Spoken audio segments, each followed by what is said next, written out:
கண்ணில் கலந்தான் கருத்தில் கலந்தான் என் எண்ணில் கலந்தே இருக்கின்றான்.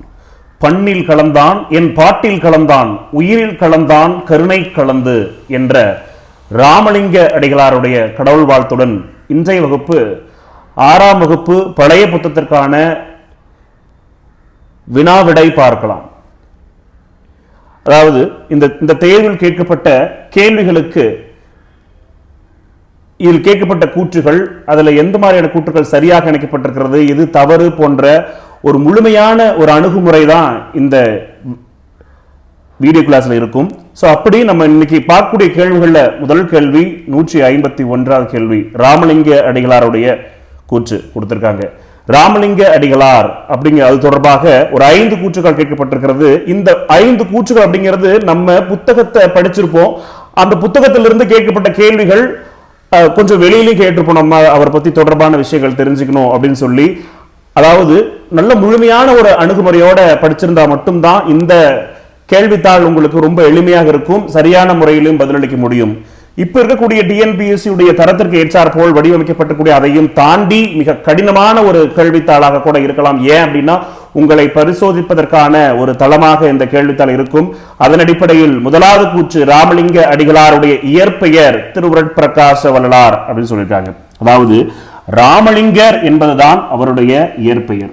ராமலிங்கர் என்பதுதான் அவருடைய இயற்பெயர் தெரியும். இவருடைய சிறப்பு பெயர் தான் திருவருட்பிரகாச வள்ளலார் என்று அழைக்கக்கூடியது. சிறப்பு பெயர் தான் திருவருட்பிரகாச வள்ளலார். அப்போ சிறப்பு பெயர் இயற்பெயர்லிருந்து இவ்வளோ ஆரம்பத்திலேயே கொஸ்டின் கொஞ்சம் கடினமா இருக்கே அப்படின்னா, ஆமாம், நம்ம தமிழ்ல அழுத்தமாகவும் ஆழமாகவும் படிக்கணும், அது நல்ல புரிதலோட இருக்கணும் அப்படிங்கிற காரணத்துக்காகத்தான் நாம கேள்விகள் அப்படிங்கிறது நுணுக்கமாக சில வார்த்தைகள்ல மாற்றம் செய்து சரியாக படிச்சிருக்கீங்களா அப்படிங்கக்கூடியத நம்ம என்ஷோர் பண்ற வகையில இந்த கேள்வித்தாள் அமைக்கப்பட்டிருக்கும். சோ அதன் அடிப்படையில் ராமலிங்க அடிகளாருடைய சிறப்பு பெயர் என்பது திருவருட்பிரகாச வள்ளலார், அங்க இயற்பெயர் கிடையாது. அப்ப முதல் கூற்று தவறு. இரண்டாவது கூற்றை பொறுத்த மட்டில் இவர் மத நல்லிணக்கத்திற்கு அறச்சாலையை அமைத்தவர் அப்படின்னு கொடுத்திருக்கிறோம். அறச்சாலை அமைத்தவர் இவர் தான், அதில் எந்த விதமான ஐயமும் கிடையாது. அறச்சாலையை இவர் அமைத்தார். ஆனால் எந்த நோக்கத்திற்கு அறச்சாலை அமைக்கப்படுகிறது அப்படின்னா, பசித்துயர் போக்கி மக்களுக்கு உணவளிக்க வேண்டும் என்ற நோக்கத்தில் இவர் அறச்சாலை அமைத்திருக்கிறாரு. மத நல்லிணக்கத்திற்கு இவர் அனைத்து மதங்களுடைய நல்லிணக்கத்திற்காக அமைக்கப்பட்ட அமைப்பு என்ன அப்படின்னா சன்மார்க்க சங்கம் என்ற அமைப்பை இவர் தோற்றுவித்திருப்பார். 1865 சன்மார்க்க சங்கம் என்ற அமைப்பை இவர் தோற்றுவித்தார். எதற்காக அப்படின்னா அனைத்து மதங்களுடைய நல்லிணக்கத்திற்காக சன்மார்க்க சங்கம் என்ற அமைப்பை தோற்றுவிக்கிறார். அறச்சாலை என்பது மக்களுக்கு உணவளிப்பதற்கு அமைக்கப்பட்டது. இவருடைய பாடல்கள் அனைத்தும் திருவருட்பா என்னும் தலைப்பில் தொகுக்கப்பட்டிருக்கிறதா என்றால் ஆமாம், அனைத்து பாடல்களுமே திருவருட்பா என்ற பெயரில் தான் தொகுக்கப்பட்டிருக்கிறது. சரி, இதில் கிட்டத்தட்ட 6 திருமுறைகள் மற்றும் 5818 பாடல்களை கொண்டிருக்கு. 6 திருமுறைகள், 5818 பாடல்கள் இவருடைய திருவருட்பா என்ற நூலில் இடம்பெற்றிருக்கும். சோ 3ஆம் கூற்று சரி, 4வது கூற்றும் சரி. 2007ஆம் ஆண்டு இவருக்கு அஞ்சல் தலை வெளியிடப்பட்டிருக்கு. இந்த கூற்றும் சரி. அப்போ முதல் கூற்று மற்றும் 2ஆம் கூற்று தவறாக கொடுக்கப்பட்டிருக்கு. சோ இப்போ 151வதுக்கான விடை என்னவாக இருக்கும் அப்படின்னா சி, 3 இணைகள் சரியாக பொருத்தப்பட்டிருக்கு, 2 இணைகள் தவறாக பொருத்தப்பட்டிருக்கு. ஓகேங்களா? சரி. அப்ப ராமலிங்க அடிகளார் அப்படிங்கிறவங்க டிஎன்பிஎஸ்சி உடைய சிலபஸ்ல இருக்கக்கூடிய மிக முக்கியமான ஒரு நபர். இவர் கடலூர் மாவட்டம் மருதூர்ல பிறந்திருப்பார். அப்பா ராமையா மற்றும் சின்னம்மையாருக்கு ஆகிய இருவருக்கும் பிறந்தவர் தான் இந்த ராமலிங்க அடிகளார் என்று சொல்லக்கூடியவர். இவருடைய முதல் கேள்வி தொடர்பான விளக்கம் பார்த்தாச்சு. அடுத்தது 152வது கேள்விக்கு போயிடலாம். அடுத்த கேள்வியில யார் இருக்காங்க அப்படின்னா உவேசா பற்றின கூற்றுகள். அதாவது இந்த கேள்வித்தாளுடைய அணுகுமுறை எப்படி இருக்கும் அப்படின்னா, நீங்கள் இந்த 6ஆம் வகுப்பு பழைய புத்தகத்தை படிச்சுட்டு உங்களை நீங்கள் பரிசோதித்துக் கொள்ளலாம். நான் எந்த தரத்தில் நான் படிச்சிருக்கேன், எனக்கு என்ன மாதிரியான ஞாபகம் இருக்கு, அதுல என்ன நமக்கு தகவல்கள், நாம் படிச்சதெல்லாம் போதுமான அளவுக்கு இருக்கா, இல்லை நான் படிச்சதெல்லாம் இன்னும் நுணுக்கமாக ஆழ்ந்து படிச்சிருக்கனா அப்படிங்கிறத உங்களை பரிசோதிப்பதற்கான ஒரு கேள்வித்தாளாக இருக்கும் அப்படிங்கிறத மறுபடியும் நினைவு குறிக்கிறேன். இப்போ உவேசா பற்றின கூற்று, உத்தமதானபுரம் வேங்கட ரத்தினம் மகனார் சாமிநாதன் ஊவேசா என்ற கூற்று கொடுக்கப்பட்டிருக்கு. சாதாரணமா நம்ம பார்த்தோம் அப்படின்னா உத்தமதானபுரம் வேங்கட ரத்தின மகனார் சாமிநாதன், கரெக்ட், ஊவேசா அப்படின்னு தோணும் உங்களுக்கு. ஆனா உத்தமதானபுரம் வேங்கட சுப்புவின் மகனார், வேங்கட சுப்புவின் மகனார் சாமிநாதன் என்பதுதான் சரி. ஏனென்றால் உவேசாவுடைய இயற்பெயர் என்ன அப்படின்னா வேங்கட ரத்தினம். இவர் திருவாரூர் மாவட்டம் உத்தமதானபுரத்தில் பிறந்திருக்கிறார், சரிதான். ஆனா இவருடைய இயற்பெயர் வேங்கட ரத்தினம்.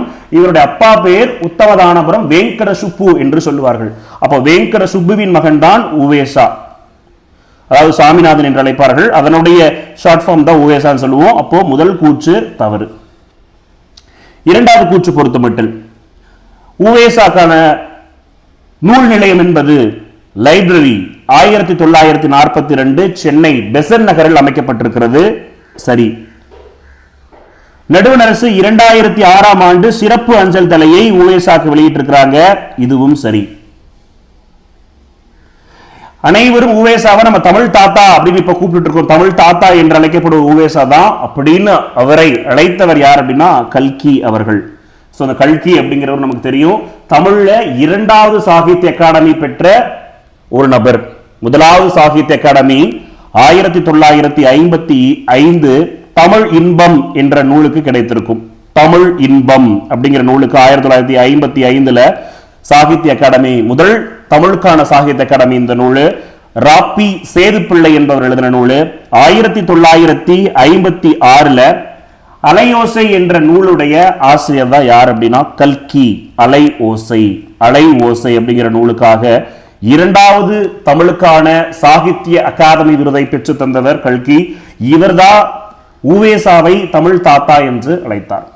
தன் வாழ்க்கை வரலாற்றை ஆனந்த விகடன் இதழ்ல தொடராக எழுதினாரு அப்படின்னு சொல்றாங்க. எஸ், ஆனந்த விகடன் இதழ்ல தான் எழுதியிருக்காரு. தன்னுடைய வாழ்க்கை வரலாற்று நூல் எது அப்படின்னா, அதாவது உவேசாவுடைய வாழ்க்கை வரலாற்று நூல் என் சரிதம் அப்படிங்கிற நூல் இருக்கு. அப்போ இதுல முதல் கூற்று மற்றும் தவறாக பொருத்தப்பட்டிருக்கு. வேங்கட ரத்தினம் இல்லை, வேங்கட சுப்புவின் மகனார் சாமிநாதன் என்பதுதான் இங்க வந்திருக்கணும். முதல் கூற்றுல தவறு இருக்கும் பட்சத்துல 152வது கேள்வியில கேட்கப்பட்ட கூற்றுகள் மொத்தம் 6, அதில் 5 கூற்றுகள் சரியாக இணைக்கப்பட்டிருக்கிறது, ஒரே ஒரு கூற்றுல மட்டும் தவறு இருக்கு. ஓகே, இதற்கான விடை டி. அடுத்து 153 இந்த கூற்று, குறிஞ்சிப்பாட்டு என்னும் சுவடியில் 96 வகையான பூக்களின் பெயர்கள் இருந்தன அப்படின்னு கொடுத்திருக்காங்க. ஆக்சுவலி குறிஞ்சிப்பாட்டு என்னும் சுவடியில் இருந்த பூக்களுடைய பெயர்கள் 99. அதில் 96 வகையான பூக்கள் மட்டும்தான் தெளிவாக இருந்தது. தெளிவாக அங்கு இருந்த பூக்களுடைய பெயர்கள் எத்தனைனா 96. மொத்தம் 99 பூக்கள்ல 96 பூக்கள் என்பது தெளிவாக இருந்தது. 3 பூக்கள் தெளிவாக இல்லை. 3 பூக்கள் தான் அப்படின்னு சொல்லி உவேசா விட்டு விடவில்லை.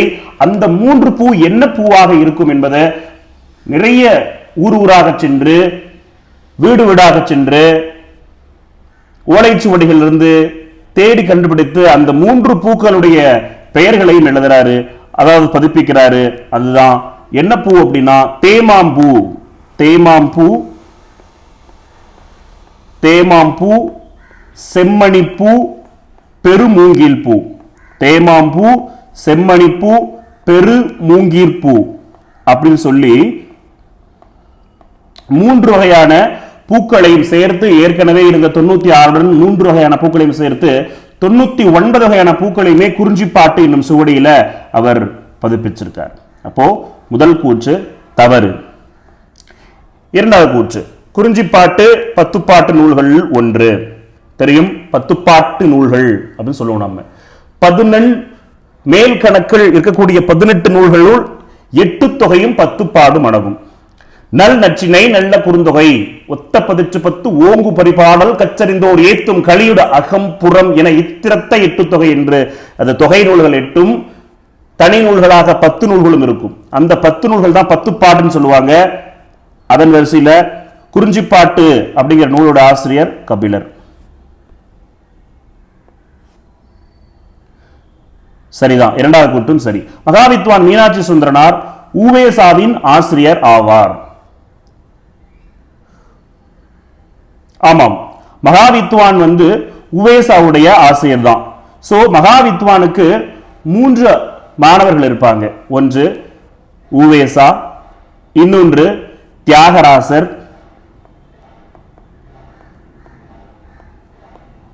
உவேசா, தியாகராசர், குலாம் காதிர் நாவலர், சவரி ராயலு. தியாகராசர், குலாம் காதிர் நாவலர், சவரி ராயலு, உவேசா அப்படின்னு சொல்லி மகாவித்வானுக்கு 4 மாணவர்கள். அந்த 4 ஒருத்தர் தான் உவேசா. மூன்றாவது கூற்றும் சரி. நான்காவது கூற்று, உவேசாவின் தமிழ் பணியை போற்றிய வெளிநாட்டு அறிஞர்கள். நமக்கு புத்தகத்துல 2 வெளிநாட்டு அறிஞர்கள் உவேசாவுடைய தமிழ் பணியை ரொம்ப பெருமையா சொல்றாங்க. அதன் வரிசையில் ஒன்று சூலியன் வின்சோன் சரி, கால்டுவெல் இல்ல, ஜியு போப் மற்றும் சூலியன் வின்சோன் ஆகிய இருவர் உவேசாவுடைய தமிழ் பணியை போற்றிய வெளிநாட்டு அறிஞர்கள். அப்போ 4வது கூற்று தவறு. உவேசா பதிப்பித்த நூல்களுடைய எண்ணிக்கை எத்தனைன்னு கேட்டோம்னா மொத்தம் 80 நூல்களை இவர் பதிப்பிச்சிருப்பார். உவேசா பதிப்பித்த நூல்களுடைய எண்ணிக்கை மொத்தம் 80.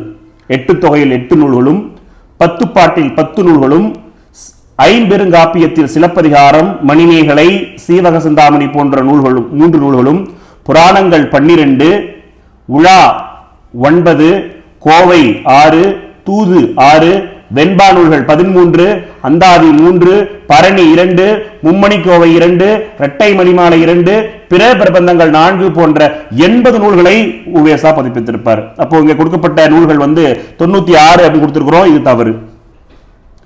அப்போ கூற்று 5 தவறாக இணைக்கப்பட்டிருக்கு. அப்போ இரண்டாவது கூற்று சரி, மூன்றாம் கூற்று சரி. 1, 4, 5 சரி. இதில் 2 இணைகள் சரி என்பது விடை. அடுத்தது 154வது கேள்விக்கு போயிடலாம். இங்க கேட்கப்பட்ட கேள்விகள் எல்லாமே உங்களை பரிசோதித்துக் கொள்வது. அதாவது ஒவ்வொரு கேள்விகளிலுமே 5 6 கூற்றுகள் அதில் இடம்பெற்றிருக்கும். ஒரு 6 7 இணைகள் உங்களுக்கு தெரிந்தால் மட்டும்தான் இந்த கேள்விக்கான பதிலை நம்ம சரியான முறையில் அளிக்க முடியும். இல்லை அப்படின்னா அதுல ஏகப்பட்ட குழப்பங்கள், அந்த விடை தவறாக போறதுக்கு வாய்ப்பு இருக்கு. அதனால இந்த கேள்விதாள் இப்படி வடிவமைக்கப்பட்டிருக்கு அப்படின்னா நம்ம படிச்சிருக்கக்கூடிய விஷயங்கள் எல்லாமே ஒரே கேள்வியில ஒரு 5 6 விஷயங்கள் கொடுக்கும் பொழுது நமக்கு குழப்பம் இல்லாம அந்த கேள்விக்கான பதில் இங்க எழுத முடியுதா அப்படிங்கிறத நாம உறுதிப்படுத்திக்கிட்டு போனோம் அப்படின்னா டிஎன்பிஎஸ்ல கேட்கக்கூடிய தமிழ் தொடர்பான 100 கேள்விகள்லையுமே அப்படியே மதிப்பெண்கள் பெறுவதற்கான உறுதி வாய்ப்பு நிறைய இருக்கு. ஸோ அதன் அடிப்படையில் சரியான இணைய தேர்க உவேசா பதிப்பித்த நூல்கள் இப்பதான் சொன்னோம்.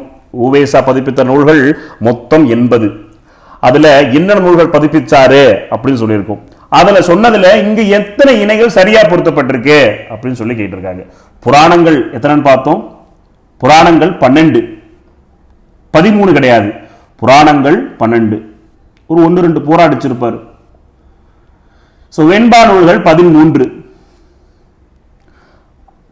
அந்தாதி 3, பிற பிரபந்தங்கள் 4, மும்மணிக்கோவை 2, இரட்டை மணிமாலை 2. அப்போ பாருங்க 154ல மும்மணிக்கோவை 2, இரட்டை மணிமாலை 2 ஆக 2 இணைகள் மட்டும்தான் சரியாக பொருத்தப்பட்டிருக்கு. அப்போ 154க்கு விடை டெல்லி, அதாவது டி ஆப்ஷன் தான் சரியா பொருத்தப்பட்டிருக்கு. அடுத்த கேள்விக்கு போயிடலாம். சரியான இணையை கண்டறிக. இதுல உவேசாவினுடைய நினைவு இல்லம் எங்க இருக்கு அப்படின்னு சொல்லிட்டு அதனுடைய நினைவு இல்லத்தை வரைஞ்சி அந்த டயகிராமுக்கு கீழே கேட்டிருப்பாங்க. உவேசாவுடைய நினைவு இல்லம் அப்படின்னு சொல்லிட்டு புத்தகத்தில் கொடுக்கப்பட்டிருக்கும். உத்தமதானபுரம், ஏன்னா இவர் உத்தமதானபுரத்தை சேர்ந்தவர் தான். உத்தமதானபுரம், திருவாரூர் உத்தமதானபுரத்தில் தான் அவருடைய நினைவு இல்லம் இருக்கு. ஸோ கரெக்ட் தான், சரியாகத்தான் சொல்லப்பட்டிருக்கு. முதல் கூற்று 155 இருக்கு. இரண்டாவது கூற்று டென் லிட்டில் ஃபிங்கர்ஸ் அப்படிங்கிற நூலுடைய ஆசிரியர் அரவிந்த் குப்தா. ஆமாம், கரெக்ட். புதியதும் பழையதும் அப்படிங்கிற நூல் யாருது அப்படின்னா இது புத்தகத்தில் இருக்காது, ஆனால் நம்ம தெரிஞ்சுக்கணும். புதியதும் பழையதும் என்ற நூலின் ஆசிரியர் உவேசா. சரி. உவேசா நூலக இது புதிய தமிழ் புத்தகத்துல கொடுக்கப்பட்டிருக்கும். உவேசாவுடைய நூலகம் நீங்க புதிய தமிழ் புத்தகம் படிச்சிருந்தீங்க அப்படின்னா அதுல தமிழ் உள்ளிடங்கள் அப்படின்னு சொல்லிட்டு இருக்கும். அதுல உவேசா நூலகம் கொடுக்கப்பட்டிருக்கும். 1942 தொடங்கப்பட்டது அப்படின்னு சொல்லி கொடுத்திருப்பாங்க. அதில் உள்ள தமிழ் நூல்களும் ஓலைச்சுவடுகளுடைய எண்ணிக்கையுமே புதிய புத்தகத்தில் கொடுக்கப்பட்டிருக்கும். நம்ம இங்க அதை நம்ம ரிலேட் பண்றோம். அந்த கேள்விக்கான விடைகளை நம்ம புதிய புத்தகத்துக்கு நம்ம ரிலேட் பண்ணி உவேசா நூலகத்தில் உள்ள தமிழ் நூல்கள் எத்தனை, ஓலைச்சுவடிகள் எத்தனை அப்படின்னு சொல்லி பார்த்திருக்கோம். தமிழ் நூல்கள் எப்படி நம்ம ஞாபகம் வச்சுக்கலாம் அப்படின்னா, இது எனக்கு மறக்குது, என்னால் ஞாபகம் வச்சுக்க முடியல.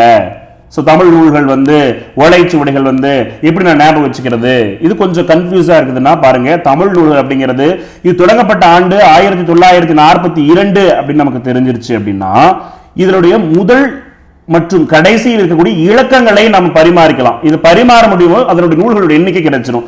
இந்த 1 இந்த இடத்துக்கும் இந்த 2 இந்த இடத்துக்கும் பரிமாறினோம்னா இந்த 2 வந்துருச்சுன்னா 2 வந்துரும். அந்த 9 அப்படியே வச்சுக்கோங்க, 4 அப்படியே இருக்கும். இந்த 1 இந்த பக்கம் வந்துருச்சுன்னா 1 வந்துரும். சோ 2941 தமிழ் நூல்கள் கரெக்ட். 2128 ஓலைச்சுவடிகள் இதுவும் சரி. அப்போ உவேசா நூலகம் சென்னை பெசன் நகர்ல இருக்கு. 1942 ஆண்டு இது தோற்றுவிக்கப்பட்டிருக்கு. இதில் உள்ள தமிழ் நூல்கள் 2941, ஓலைச்சுவடிகள் 2128 ஓலைச்சுவடிகள் இருக்கு அப்படிங்கிற தகவல் போதுமான தகவல். இதுதான் கேட்கப்பட்டிருக்கு. 3வது கூற்றும் சரிதான். 4வது கூற்றுக்கு போயிடலாம். இந்த திருவருட்பாவை தொகுத்தவர் யார் அப்படின்னா, ராமலிங்க அடிகளாருடைய மாணவரான தொழுவூர் வேலாயுத முதலியார் அவர்களால்தான் ராமலிங்க அடிகளார் எழுதின நூல்கள் எல்லாமே திருவருட்பா என்ற பெயரில் 6 திருமுறைகள் மற்றும் 5818 பாடல்கள் கொண்டு திருவருட்பா என்ற பெயரில் தொகுக்கப்பட்டிருக்கும். சரிதான். திருக்குறளை முப்பால் என்றும் புதுமறை என்றும் தமிழ்மறை என்றும் கூறுவர். அப்போ 155 கொடுக்கப்பட்டது. அனைத்து கூற்றுகளும் சரியாக கொடுக்கப்பட்டிருக்கு. அப்ப ஆன்சர் ஏ, அனைத்தும் சரி. சரி, அடுத்த கேள்விக்கு போயிடலாம். 156. ஏன் கேள்விகளுக்கு எல்லாம் இணைகள் சரி அப்படிங்கிற கேள்வி செட் பண்ணிருப்போம். அதாவது ஒவ்வொரு கூற்று இதுல கண்டுபிடிக்க வேண்டியது கொடுக்கப்பட்ட கூற்று சரியா தவறா அது மட்டும்தான் நமக்கு தெரியணும். கூற்று சரி இல்ல தவறு. அப்போ இது இந்த கேள்விக்கு இப்ப பாருங்க 156 ஒரு எடுத்துக்காட்டா பார்க்கலாம். 56வது கேள்விகள் 156வது கேள்விகள்ல 6 கூற்றுகள் கொடுக்கப்பட்டிருக்கு. இந்த 6 கூற்றுகளுமே நமக்கு விடை சரியா தெரிஞ்சுனா மட்டும்தான் நாம இங்க கீழே கொடுக்கப்பட்ட இந்த ஆப்ஷன்ஸை தேர்வு செய்ய முடியும். ஏ சரியா, பி சரியா, சி சரியா, டி சரியா அப்படிங்கிறது எப்ப நமக்கு தெரிய வரும் அப்படின்னா, இந்த 6 விஷயமும் தெரிஞ்சா மட்டும்தான். நம்ம 1 2 3 சரி 4 5 6ன்னு நம்ம இதுக்கான ஆப்ஷன் செட் பண்ணோம் அப்படின்னா, ஒரு கூற்று தெரிந்திருந்தா கூட அதுக்கான விடை அளிக்கிறதுக்கான பாசிபிலிட்டி அப்படிங்கிறது இருக்கும். ஆனா இந்த மாதிரி இணைகள் சரி அப்படிங்கிற வைக்கிறதுனால ஒட்டுமொத்த கேள்விக்கான ஒட்டுமொத்த பதிலுமே தெரிஞ்சதா மட்டும்தான் இந்த ஒரு கேள்விக்கான அந்த 1 மார்க் என்பது எடுக்க முடியும். அப்படிங்கிற வகையில தான் இந்த கேள்வி செட் பண்ணப்பட்டிருக்கு. ஸோ டாரிபாக்ஸ் புற்றுநோய் ஓட்டம் செப்டம்பர் 15. 18 கீழ்கணக்கு நூல்களில் இருக்கக்கூடிய ஒரே தொகை நூல் எது அப்படின்னு சொன்னோம்னா நாலடியார் தான். 18 கீழ்கணக்கு 18 சிறிய நூல்கள் தான் 18 கீழ்கணக்கு. சங்க மருவிய காலத்தில் இயற்றப்பட்ட நூல்கள் அனைத்தும் 18 கீழ்கணக்கு நூல்கள் என்று சொல்வார்கள். இதில் 11 நூல்கள் அறநூல்களாக இதில் இருக்கும். அதுல இருக்கக்கூடிய 18 நூல்கள்ல ஒரே ஒரு நூல் தான் தொகை நூல். தொகை நூல் என்றால் என்ன அப்படின்னா, இந்த நூல் இவர் தான் இயற்றினான்னு சொல்ல முடியாது. பல்வேறு புலவர்கள் சேர்ந்து இயற்றி அது ஒரு நூலாக தொகுக்கப்பட்டிருக்கும். அதுதான் ஒரே தொகை நூல் 18 கீழ்கணக்கு கூடியது நாலடியார். நாலடியார் எத்தனை பாடல்களை கொண்டது? நாலடியார் என்பது 400 பாடல்களை கொண்டது. நாலடியாருக்கான மற்றொரு பெயர்கள். சரி, நாலடியார் என்ன நினைப்பாங்கன்னா, 4 அடி 400 4 அடி 400 அப்படின்னு சொல்லுவாங்க. குட்டி திருக்குறள் என்று அழைப்பார்கள். குட்டி திருக்குறள், வேளாண் வேதம், வேளாண் வேதம் என்றெல்லாம் அழைக்கப்படும் நூல் நாலடியார்.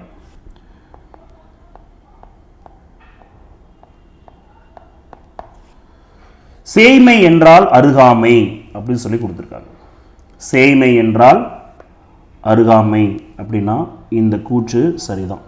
அருகு என்றால் அண்மையில், அருகாமை என்றால் அண்மையில் இல்லை, அண்மையில் இல்லை அப்படின்னாவே அது சேய்மை தான். அப்போ இதுவும் சரிதான். நாலடியார் என்பது சமண முனிவர்களால் பாடப்பெற்றது. சரி. நாலடியாருக்கு வேளாண் வேதம், குட்டி திருக்குறள் என்றெல்லாம் அழைக்கப்படுகிறது. ஆமாம், நாலடியார நம்ம வேளாண் வேதம் என்றும் குட்டி திருக்குறள் என்றும் வேறு பெயர்கள் கொண்டு அழைப்பாங்க. இதெல்லாம் நமக்கு டிஎன்பிஎஸ்சியுடைய தேர்வுகளில் கேட்கப்பட்ட கேள்விகள். நாலடியார் சமண முனிவர்களால் இயற்றப்பட்டிருக்கு. நாலடியாருக்கான மற்றொரு பெயர்கள் வேளாண் வேதம் என்று அழைக்கக்கூடிய நூல்கள் என்ன? ஸோ இது போல பல்வேறு கேள்விகள் ஏற்கனவே திரும்ப திரும்ப கேட்கப்பட்ட கேள்விகள் தான் இதெல்லாம். ஸோ இதில் 156 பொறுத்தவரை நமக்கு இங்கு கொடுக்கப்பட்ட 6 கூற்றுகளில் 3வது கூற்று நாலடியார் என்பது 400 பாடல்களை கொண்டது, 401 கிடையாது, அது மட்டும் தவறு. மீதி அனைத்தும், மீதி இருக்கக்கூடிய 5 கூற்றுகளும் சரி. ஸோ இதற்கான விடை 5 இணைகள் சரி.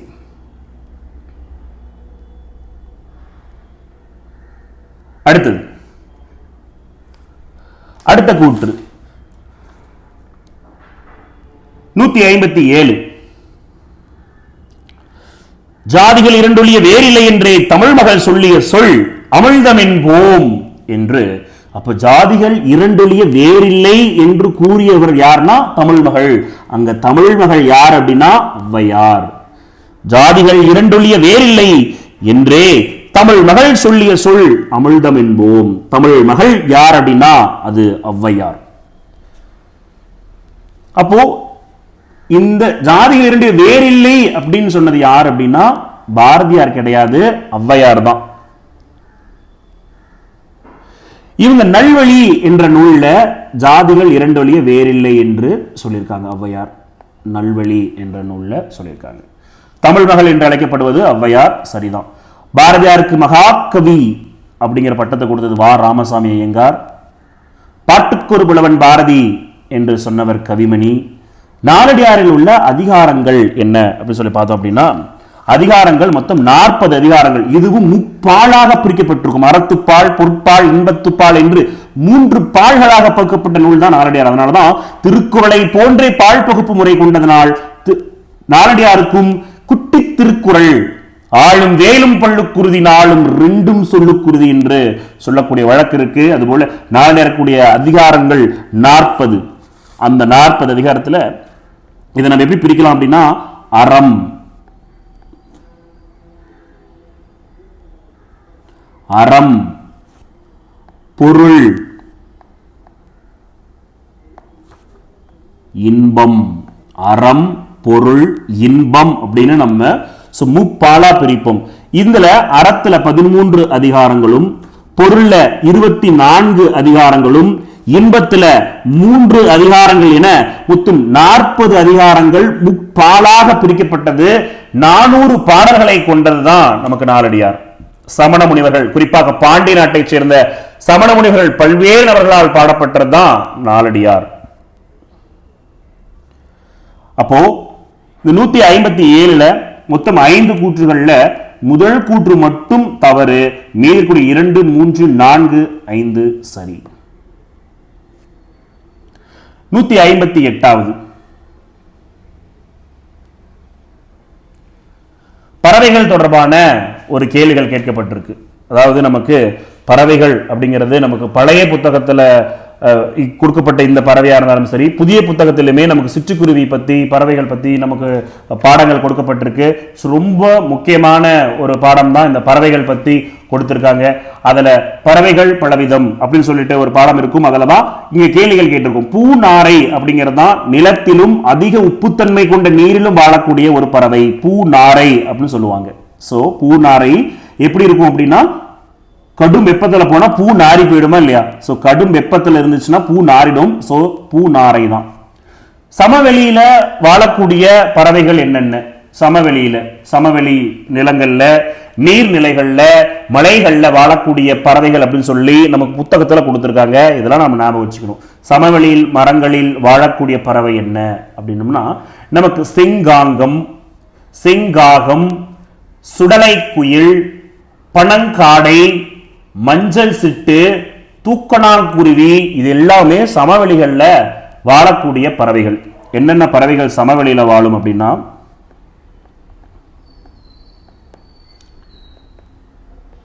செங்காகம்,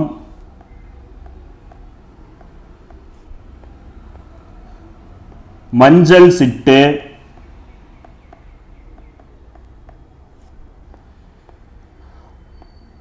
பனங்காடை, தூக்கணாங்குருவி,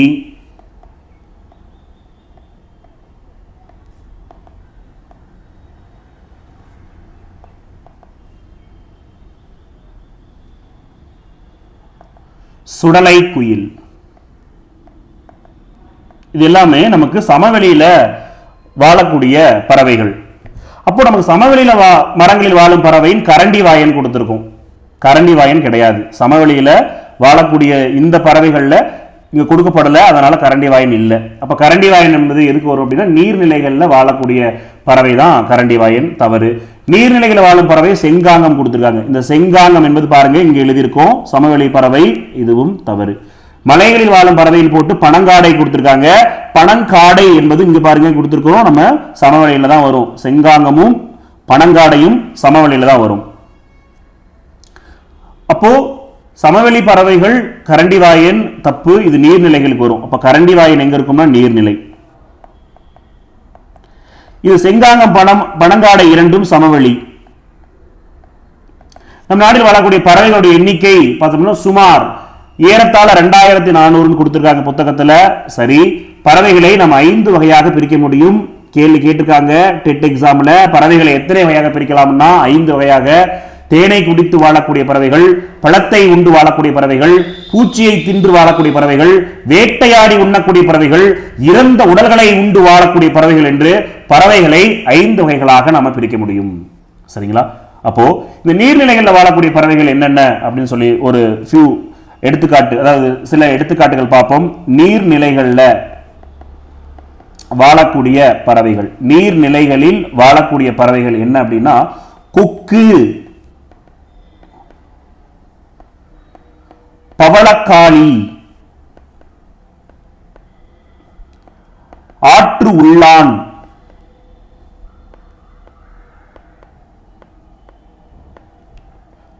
நாரை, கரண்டிவாயன்,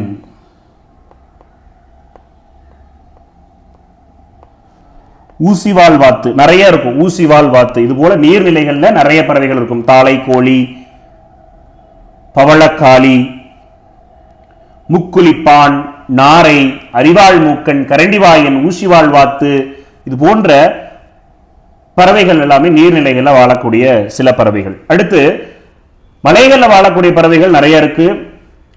செந்தலை பூங்குருவி, மீன்சிட்டு, கருஞ்சின்னான், மரங்கொத்தி, இருவாச்சி, பூமன் ஆந்தை, ராசாளி பருந்து, கொண்டை உளவாரன் போன்ற பல்வேறு பறவைகள் நமக்கு மலைகளில் வாழக்கூடிய பறவைகள். அப்போ இங்க சமவெளியில கொடுக்கப்பட்ட இணையும் தவறு, நீர்நிலைகளும் தவறு, மலைகளும் தவறு. அப்போ இந்த 3 கூற்றுகளும் தவறாக கொடுக்கப்பட்டிருக்கு. 1, 5, 6 மட்டும் சரி. அதுக்கு 158க்கான விடை சி. அடுத்த கேள்வி,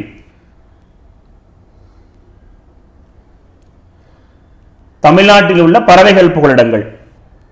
புத்தகத்தின்படி 13 இருக்கும், தற்பொழுது 17 பறவைகள் புகலிடங்கள் இருக்கு. அதன் அடிப்படையில் தமிழ்நாட்டில் 17 பறவைகள் புகலிடங்கள் இருக்கு தற்பொழுது. ஆமாம். வேடந்தாங்கல் பறவைகள் சரணாலயம் புத்தகத்தின்படி காஞ்சிபுரம். வேடந்தாங்கல் பறவைகள் சரணாலயம் எங்க இருக்குன்னா காஞ்சிபுரம். வேடந்தாங்கல் பறவைகள் சரணாலயம் காஞ்சிபுரத்துடன் புத்தகத்தில் கொடுத்திருப்பாங்க. ஆனா இப்ப தற்பொழுது மாவட்டங்கள் பிரிக்கப்பட்ட பின்பு வேடந்தாங்கல் பறவைகள் சரணாலயம் செங்கல்பட்டு மாவட்டத்திற்கு சென்றிருக்கு. சோ அதனால வேடந்தாங்கல் இப்ப தற்பொழுது எங்க அமைந்திருக்குதுன்னா செங்கல்பட்டு, இதுவும் சரி. வடுவூர் என்பது தஞ்சாவூர் மாவட்டம் இல்ல, திருவாரூர். வடுவூர் எங்க இருக்குன்னா திருவாரூர் டிஸ்ட்ரிக்ட், திருவாரூர் மாவட்டம், இதுவும் சரி. கரைவெட்டி என்பது பெரம்பலூர் மாவட்டம் புத்தகத்தில் கொடுத்திருப்பாங்க, அதுவும் தவறு. எல்லாமே நம்ம படிக்கும் பொழுது புத்தகத்தினுடைய பதிப்பின் அடிப்படையில் கொடுத்திருப்பாங்க. இப்ப தற்பொழுது நீங்க அதுக்கான அப்டேஷன் அப்படிங்கிறது எடுத்துக்கணும். அதன் அடிப்படையில் கரைவெட்டி என்பது அரியலூர், சரிதான். கோடியக்கரை என்பது எங்க இருக்கு அப்படின்னா அது திருநெல்வேலி இல்ல. கோடியக்கரை எங்க அமைந்திருக்குன்னா நாகப்பட்டினம் மாவட்டம். நாகப்பட்டினம் மாவட்டம். அப்போ 157வது கேள்விகள்ல நமக்கு 5 கூற்றுகள் இருக்கக்கூடியதுல இதுல எந்த கூற்று தவறாக இணைக்கப்பட்டிருக்கு அப்படின்னு சொல்லி கேட்கலாம். நீங்க புத்தகத்துல எடுத்து பார்த்தீங்க அப்படின்னா அந்த 5 கூற்றுமே தப்பா இருக்கிற மாதிரி தான் இருக்கும். ஆனா நம்ம இதை அப்டேட் பண்ணியிருக்கோம். பறவைகள் புகலிடங்கள் எத்தனை இருக்கு, வேடந்தாங்கல் அப்ப புத்தகத்தில் இருக்கு, காஞ்சிபுரம்னா இப்போ அப்படியே கிடையாது. அது வந்து செங்கல்பட்டு மாவட்டத்துல வேடந்தாங்கல் இருக்கு, வடுவூர், திருவாரூர், கரைவெட்டி அரியலூர், கோடியக்கரை அது நாகப்பட்டினம். இப்போ அந்த 5வது கூற்று மட்டும்தான் அங்க தவறான கூற்று. விடை இதுக்கு டெல்லி. டி ஆப்ஷன் தான் இதுக்கான விடை.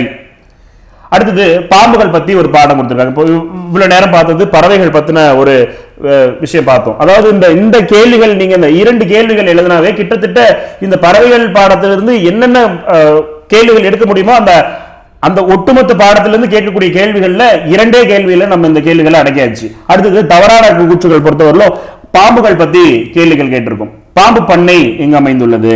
பாம்பு பண்ணை கிண்டியில் அமைந்துள்ளது. உலகில் உள்ள பாம்புகளின் எண்ணிக்கை எத்தனை? 2750 பாம்புகள் உலகில் இருக்கு. இந்தியாவில் உள்ள பாம்புகள் எத்தனை? 244 பாம்புகள் இந்தியாவில் இருக்கு. இதுல நச்சுத்தன்மை உடைய பாம்புகள் எத்தனை? 52 வகை பாம்புகளுக்கு தான் நச்சுத்தன்மை இருக்கு, மற்ற பாம்புகளுக்கு நச்சுத்தன்மை கிடையாது.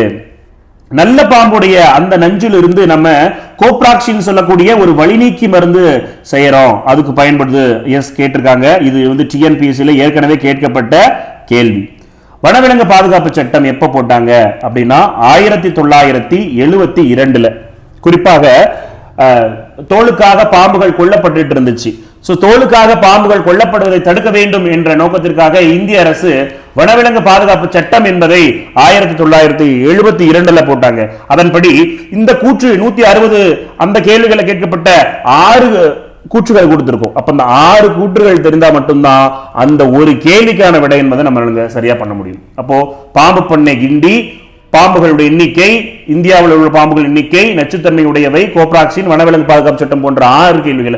6வது கூற்று நமக்கு தவறாக பொருத்தப்பட்டிருக்கு. 160க்கு விடை சி.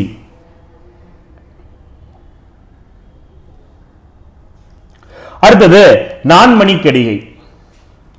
நான்மணிக்கடிகை பொறுத்தவரையிலும் 18 கீழ்கணக்கு நூல்கள்ல ஒன்று. கடிகை அப்படிங்கிறது என்ன பொருள் அப்படின்னா, கடிகை என்றால் என்ன பொருள் அப்படின்னா அணிகலன் என்று பொருள். கடிகை என்றால் என்ன பொருள்னா அணிகலன். இதுல என்ன பொருள் அப்படின்னா 4 மணிகள் கொண்ட அணிகலன் என்பது நான்மணி கடிகைக்கான பொருள். 4 மணிகள் கொண்ட அணிகலன். இந்த நான்மணி கடிகையில இருக்கக்கூடிய ஒவ்வொரு பாட்டுமே 4 வகையான அறக்கருத்துக்களை கூறும். இந்த நான்மணி கடிகை என்ற நூலினுடைய ஆசிரியர் யாருன்னா விளம்பி நாகனார். விளம்பி நாகனார். விளம்பி நாகனார் எழுதின நூல் தான் 18 கீழ்கணக்கு நூல்கள்ல ஒன்றான ஒரு அறநூல் நான்மணி கடிகை. சரி, கடிகை என்றால் அணிகலன், 4 மணிகள் கொண்ட அணிகலன். இதில் சொல்லப்பட்டிருக்கக்கூடிய கருத்துக்கள் 4 தான் இதுல இடம்பெற்றிருக்கும். மனைக்கு விளக்கம் மடவார். மடவார் தனக்கு தகைசால் புதல்வர். மனக்கினிய காதல் புதல்வருக்கு கல்வியே கல்விக்கும் ஓதின் புகழ்சார் உணர்வு. அதாவது இந்த விளம்பி நாகனாருடைய ஒரு பாட்டு, அருமையான ஒரு பாட்டு. என்னன்னா மனைக்கு விளக்கம், அதாவது குடும்பத்திற்கு விளக்கு போல யார் இருப்பாங்க அப்படின்னா அது யாரும் இல்ல, பெண் தான். ஒரு குடும்பத்திற்கு விளக்கு யாருன்னா பெண்ணு. அந்த பெண்ணுக்கு விளக்கு யாரு அப்படின்னா பண்பில் சிறந்த பிள்ளைகள். வெறும் பிள்ளைகள் கிடையாது, அந்த பிள்ளைகள் எப்படி இருக்கும்னா நல்ல பண்புகள், நல்ல ஒழுக்கங்கள், நல்ல ஒழுக்க விளக்கங்களோட இருக்கக்கூடிய அந்த பிள்ளைகள் தான் அந்த பெண்ணுக்கு அழகு. அந்த பிள்ளைகளுக்கு அழகு என்ன தெரியுமா? அந்த பிள்ளைகளுக்கு அழகு எதுன்னா கல்விதான். அந்த கல்விக்கே அழகு என்பது அவங்க கிட்ட இருக்கக்கூடிய நல்ல எண்ணங்கள் அப்படின்னு சொல்றார். அப்போ 4 கருத்துக்கள் இதில் சொல்லப்பட்டிருக்கு. மனைக்கு விளக்கம் மடவார். மனை என்றால் குடும்பம். இங்க குடும்பத்திற்கு விளக்காக திகழ்வது யாரு அப்படின்னா மடவார். மடவார் என்றால் 2 பொருள்கள் இருக்கும் நமக்கு. மடவார் அப்படின்னா 2 பொருள்கள் பொதுவா இருக்கும். ஒன்று அறிவற்றவர்கள். அறிவு அற்றவர்களையும் நம்ம மடவார் அப்படின்னு தான் சொல்லுவோம். இன்னொன்று நாம் சொல்லக்கூடியது பெண்களையும் நாம் மடவார், அதாவது மடவாள் அப்படின்னு வந்திருக்கணும். அதுதான் மடவார் அப்படின்னு கொடுத்திருக்காங்க. பெண்கள். மனைக்கு விளக்கம் என்ன அப்படின்னா அது பெண். அந்த பெண்ணுக்கு விளக்கு தகைசால் புதல்வர், பண்பில் சிறந்த பிள்ளைகள். அந்த பிள்ளைக்கு விளக்கு அப்படின்னா அது அந்த பிள்ளைக்கு விளக்கு என்னன்னா கல்வி. அந்த கல்விக்கே விளக்கு எது தெரியுமா? ஓதின். கல்விக்கும் ஓதின் சொல்லட்டுமா? கல்விக்கு என்ன தெரியுமா? கல்விக்கும் ஓதின் புகழ்சால் உணர்வு. அவங்களுக்கு புகழை தரக்கூடிய உணர்வு. இங்க உணர்வு என்பது எதை குறிக்கிறது அப்படின்னா நல்ல எண்ணங்களை குறிக்கிறது. உணர்வுனா என்னன்னா நல் எண்ணங்கள்.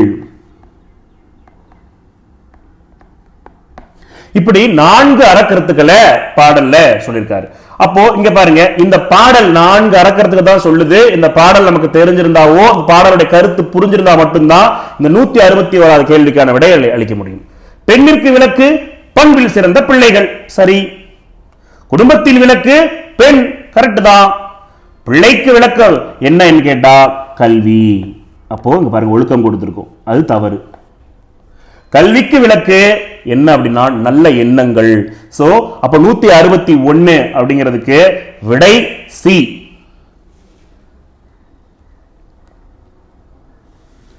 நூத்தி 162வது கேள்வி. 162வது கேள்வி பொறுத்தவரை நமக்கு கொடுக்கப்பட்டிருக்கக்கூடிய கூற்றுகள் 4. அதுலதான் தாளில் எழுதாத பாடல் சங்க பாடல், தாளில் எழுதாத பாடல் நாட்டுப்புற பாடல்கள். தாளில் எழுதாத பாடல்கள் நாட்டுப்புற பாடல்கள். அப்ப இதுதான் தப்பு. தாளில் எழுதப்படாத கதைகள் வாய்மொழி இலக்கியம், சரி. காணா பாடல்கள் கூட நாட்டுப்புற பாடல்கள் தான். மீனவர்கள் பாடும் பாடல் கூட நாட்டுப்புற பாடல்கள் தான். அப்படி இங்கு நாட்டுப்புற பாடல்கள் என்பது எழுதப்படாதது. இங்க நாட்டுப்புற பாடல்களை எத்தனை வகையாக பிரிக்கலாம் அப்படின்னா 7 வகை. நாட்டுப்புற பாடல்களை எத்தனை வகைகளாக பிரிக்கலாம்? நாட்டுப்புற பாடல் என்பது நமக்கு 7 வகை.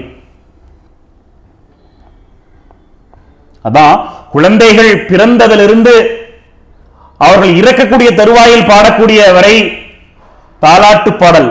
குழந்தைகள் பிறந்தவுடன் பாடுவது தாலாட்டு பாடல்.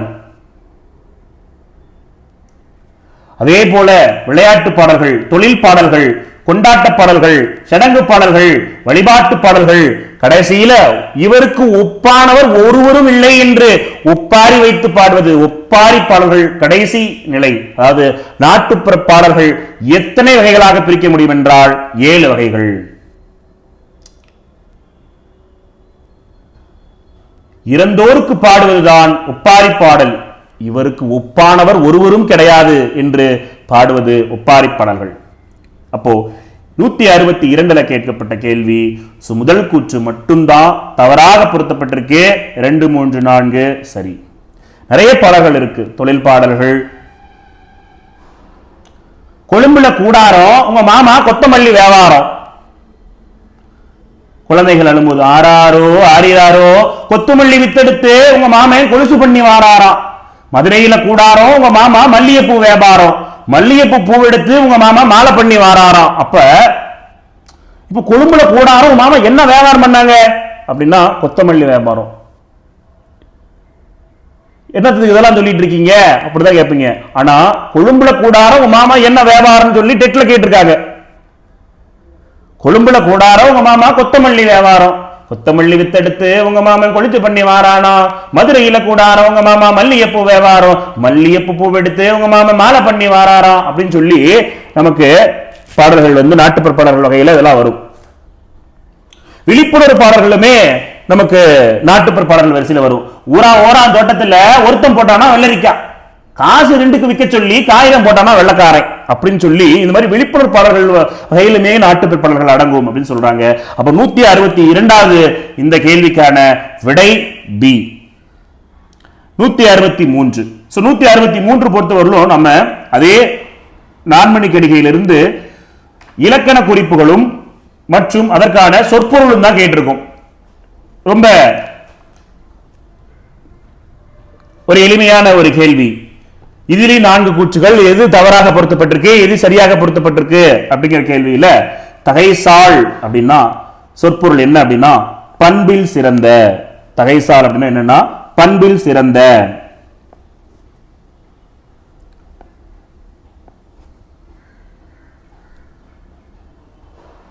அடுத்து புகழ்சால் அப்படின்னா என்னன்னா புகழை தரும். புகழ்சால் என்றால் புகழை தரும்.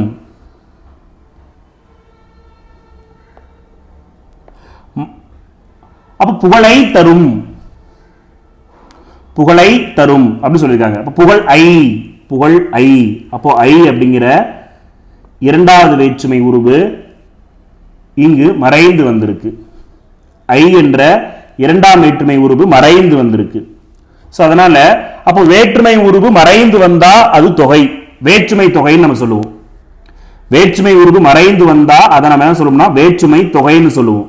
அப்போ இங்க புகழ்சால் என்றால் என்ன பொருள் அப்படின்னு முதல்ல தெரியணும். புகழை தரும், புகழை தரும். புகழை ஐ என்ற வேற்றுமை உருவு மறைந்து வந்திருக்கு. அப்போ வேற்றுமை உருவு ஐ என்பது இரண்டாவது வேற்றுமை உருவு. அப்ப இரண்டாவது வேற்றுமை உருவு மறைந்ததுனால இது இரண்டாம் வேற்றுமை தொகை அப்படின்னு வந்திருக்கணும். ஐந்தாம் வேற்றுமை கொடுத்ததுனால இது தவறு. மடவார் அப்படின்றது நம்ம ஏற்கனவே சொன்னதுதான். பெண்கள் அப்படிங்கிற பொருளும் வரும், இந்த இடத்துல அறிவற்றவர்கள் அப்படிங்கிற பொருளும் இருக்கு, அதனால இதுவும் சரிதான். மணக்கினிய என்றால் மனதுக்கு இனிய, மனத்துக்கு, மனத்துக்கு இனிய அப்படின்னு வரணும். மனத்துக்கு இனிய. சோ மனத்துக்கு அப்படிங்கிறது இங்க கூ என்ற வேற்றுமை உருவு மறைந்து வந்திருக்கு. அப்போ நான்காவது வேற்றுமை உருவு தான் கூ. அப்போ நாலாம் வேற்றுமை உருவு மறைந்து வந்ததுனால இது நான்காம் வேற்றுமை தொகைன்னு வந்திருக்கணும். அப்பாருங்க.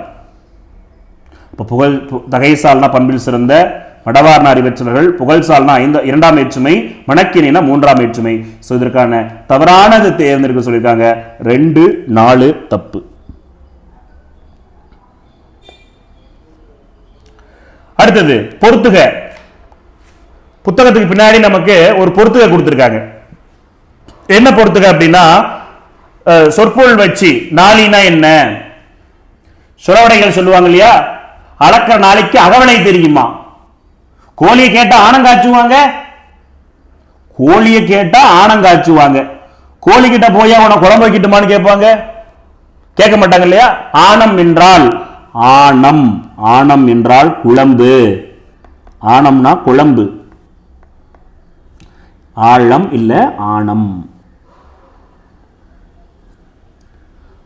அப்போ நாளி அப்படின்னா என்ன பொருள் அப்படின்னா தானியங்களை அளக்கும் படி. அளக்கிற நாளைக்கு அகவிலை தெரியுமா. அதிரடிச்சா உதற விளையும், முயற்சி பண்ணா எல்லாம் முடியும். நாளி அப்படின்னா தானியங்களை அளக்கும் படி. ஆனம் என்றால் குழம்பு. அகவிலை அப்படின்னம்னா தானிய விலை. உணர்வு அப்படின்னா நல் எண்ணம். சரியா. அப்போ இந்த 164வது கேள்விக்கான இந்த பொருள்கள்ல வரக்கூடிய விடை என்னவா இருக்கும்னா ஏ. 165 165 பொறுத்தவரையிலும் ஏழை என்றும் அடிமை என்றும் எவனும் இல்லை ஜாதியில். அந்த பாடல் வரி யாருடையது அப்படின்னு சொல்லி கேட்டிருக்காங்க. ஏழை இல்லை, ஏழை என்றும் அடிமை என்றும் எவனும் இல்லை ஜாதியில். இது யார் அப்படின்னா பாரதியுடைய பாடல். ஆற்றவும் கற்றார் அறிவுடையார் அத்துடையார் நாற்றிசையும் செல்லாத நாடில்லை, அந்நாடு வேற்று நாடு ஆகா தமவேயாம் ஆயினால் ஆற்றுனா வேண்டுவது இல் என்பது புறநானூறு கிடையாது, பழமொழி நானூறு. பழமொழி நானூறு முஞ்சுரை அறையனார் என்பவரால் எழுதப்பட்டது பழமொழி நானூறு. 400 பாடல்களை உடையது. நாலடியார் எப்படி 400 பாடல்களை கொண்டதோ அதுபோல பழமொழி 400 400 பாடல்கள் இருக்கும். முஞ்சுரை அறையனாருடைய ஒரு பாடல். தலையா வெப்பம் தலைக்கவும் மெய் தாங்கா வெப்பம் நீங்கவும். அதாவது தலையா வெப்பம் தலை, பாரதாசனுடைய இசைய முதல்னு கொடுத்திருப்பாங்க. மலையே மலையே வாவா, நல்ல வானப்புணலே வாவா, இவ்வையத்தமுதே வாவா, தகர பந்தல் தனதனவென்ன தாளும் கூரை சலசலவென்ன நகர பெண்கள் செப்பு குடங்கள் நன்றெங்கும் கனகனவென்ன ஏரி குளங்கள் வெளியும்படி நாடு எங்கும் இன்பம் பொழியும்படி பொடிவாரி தூவும் பூவும் காயும் மரமும் தலையும் நனைந்திடும்படி தலையா வெப்பம் தலைக்கவும் மெய் தாங்கா வெப்பம் நீங்கவும் உழுவாரில்லா மழை போர் இருதை ஓட்டி பொன்னே பூட்டவும் அப்படின்னு சொல்லி இந்த மழை பத்தி இசையமுது அப்படிங்கக்கூடியதுல பாரதாசனுடைய ஒரு பாட்டு. தாசு இசைமனையில நனைஞ்சிட்டாரு. தலையா வெப்பம் தலைக்கவும் மெய் தாங்கா வெப்பம் நீங்கவும் என்பது பாரதாசனுடைய பாடல் வரிகள் தான். சரி, அறிவை வளர்க்கும் அற்புத கதைகள் என்ற நூலின் ஆசிரியர் ஜானகி மணவாளன். அப்போ இங்கே கொடுக்கப்பட்டிருக்கூடிய இணைகள்ல தவறான இணைகள் தேர்ந்தெடுக்க சொல்லிருக்கும் போது 165ல 1 மற்றும் 2 தவறாக பொருத்தப்பட்டிருக்கு. 3, 4 மட்டும் சரி. அப்போ தவறான இணைகளும் சரி, தவறான இணைகள் 2 இங்கு இருக்கு, சரியான இணைகள் 2. சோ 165 165க்கு 2 இணைகள் தவறு. 166 பாரதிதாசன். பாரதிதாசன் புரட்சி கவிஞர், புரட்சி கவி, பகுத்தறிவு கவிஞர் என்றெல்லாம் சிறப்பிக்கப்படுகிறார். தேசிய கவி இவர் இல்லை, பாரதிதான் தேசிய கவி. சோ அப்போ முதல் கூற்றுல தேசிய கவி பாரதிதாசன் அழைக்கப்படுகிறார் அப்படின்னு சொன்னோம்னா அது தவறு. இவருடைய பாடல்கள், இவருடைய நூல்கள் நிறைய இருக்கு. நல்ல தீர்ப்பு, கண்ணகி புரட்சி காப்பியம், குறிஞ்சி திட்டு, இருண்ட வீடு, சஞ்சீவி பர்வதத்தின் சாரல், களைக்கூத்தியின் காதல், சௌமியன், காதலா கடமையா, தமிழச்சியின் கத்தி, அழகின் சிரிப்பு, பாண்டியன் பரிசு, குடும்ப விளக்கு, நிறைய நூல்கள் எழுதியிருக்காரு. தமிழ் இயக்கம், படித்த பெண்கள், மணிமேகலை வெண்பா போன்ற பல நூல்களை வெளியிட்டிருக்காரு. இதுல இங்க கொடுக்கப்பட்டதுல பாண்டியன் பரிசு இவருடைய நூலா? ஆமாம். அழகின் சிரிப்பு இவருடைய நூல்கள் தான். தமிழச்சி அப்படிங்கிற நூல் இவர்தா அப்படின்னு கேட்டோம்னா தமிழச்சி என்ற நூலினோட ஆசிரியர் வாணிதாசன். தமிழச்சி என்ற நூலின் ஆசிரியர் வாணிதாசன். தமிழச்சியின் கத்தி யார் அப்படின்னா அது பாரதிதாசன். அப்ப தமிழச்சியின் கத்தின்னு வந்திருக்கணும். இங்க தமிழச்சி கொடுத்ததுனால அது வாணிதாசனுடைய நூலா படிச்சு, அப்ப பாரதிதாசனுடைய நூல்கள்ல இரண்டாவது கூற்றுலையும் தவறு இருக்கு. மூன்றாவது, பாரதியுடைய கட்டுரை மீது கொண்ட காதல், கட்டுரை கிடையாது, கவிதையின் மீது கொண்ட பற்றின் காரணமாக தன்னுடைய பெயரை சுப்புரத்தினதாஸ் அதாவது பாரதிதாசன் என மாற்றிக்கொண்டார். பாரதிதாசன் அதாவது பாரதியின் மீது கொண்ட காதல், குறிப்பாக அவருடைய கவிதை மீது கொண்ட காதலால தன்னுடைய பெயரை பாரதிதாசன் என மாற்றிக்கொண்டார். இவர் பிறந்தது 29/4/1891. இப்ப பிறந்திருக்காரு 21/4/1964 இவர் இறந்திருப்பார்.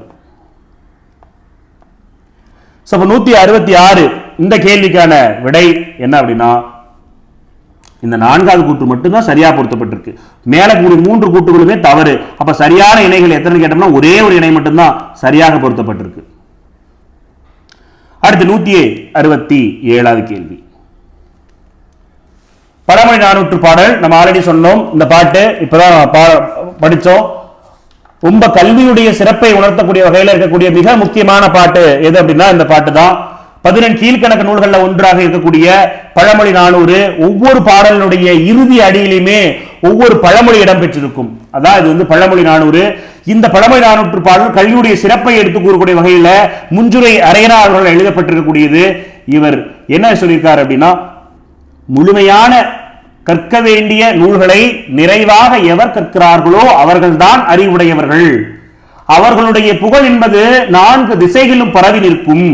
அப்படியாப்பட்டவருடைய புகழ் பரவாத நாடு என்பது எந்த நாடுமே கிடையாது. அந்த நாடுகள் எல்லாமே அவருக்கு வேற்று நாடுகள் இல்லை. எந்த நாடாக இருந்தாலும் அது அவருடைய நாடு. அப்படி அந்த நாடுகளுக்கு இவர் செல்ல விரும்பினால் அங்கு அவர் உணவை எடுத்து செல்ல வேண்டிய தேவை இல்லை. அற்றுணா வேண்டுவது இல்.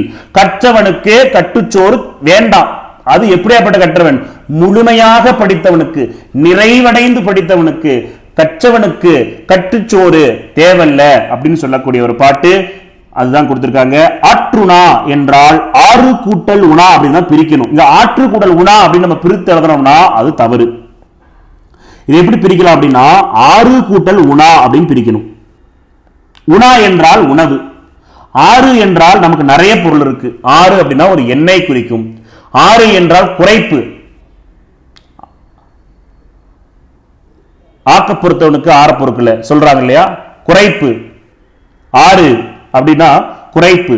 இன்னொன்று வழி அப்படின்னு ஒரு பொருள் இருக்கு. ஆறு அப்படின்னா என்ன பொருள்னா வழி அப்படின்னு ஒரு பொருள் இருக்கு. அப்போ வழி உணவு, கட்டுச்சோறு வேண்டாம். முஞ்சுரை அரையனார் அப்படிங்கிறவருடைய பேரு இருக்கு இல்லையா, இந்த முஞ்சுரை அரையனார் அப்படிங்கிறதுக்கு முன்றுரை அப்படிங்கிறது என்னன்னு சொல்லியிருக்காங்க அப்படின்னா, முன்றுரை அப்படின்னா ஊர் பேரு.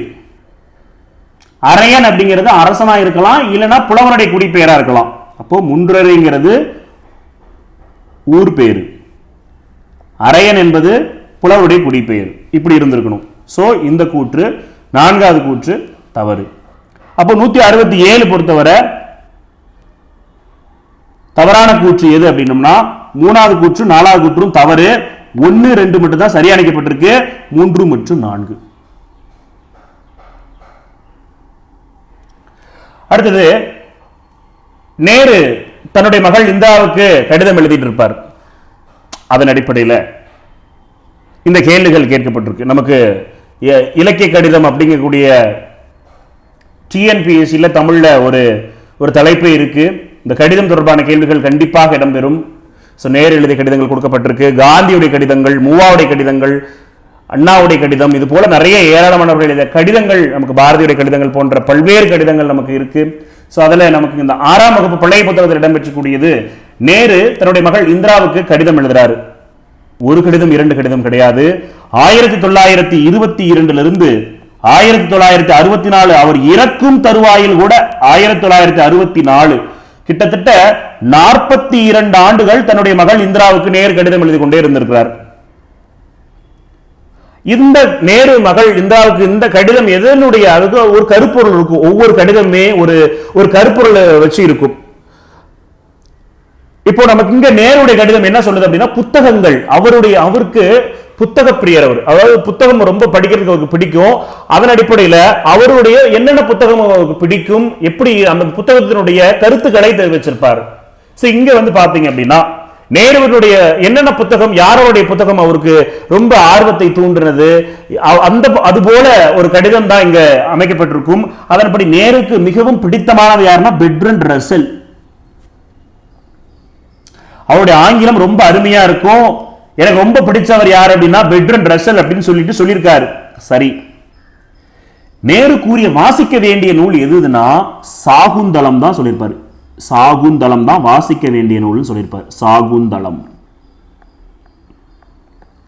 நேரு வாசிக்க வேண்டிய நூல் அப்படின்னு எதை சொல்றாருன்னா சாகுந்தலத்தை சொல்றார். இந்த சாகுந்தலத்தை எழுதினது யார் அப்படின்னம்னா காளிதாசர் எழுதின சாகுந்தலம். காளிதாசர் எழுதினது தான் சாகுந்தலம். காளிதாசர்.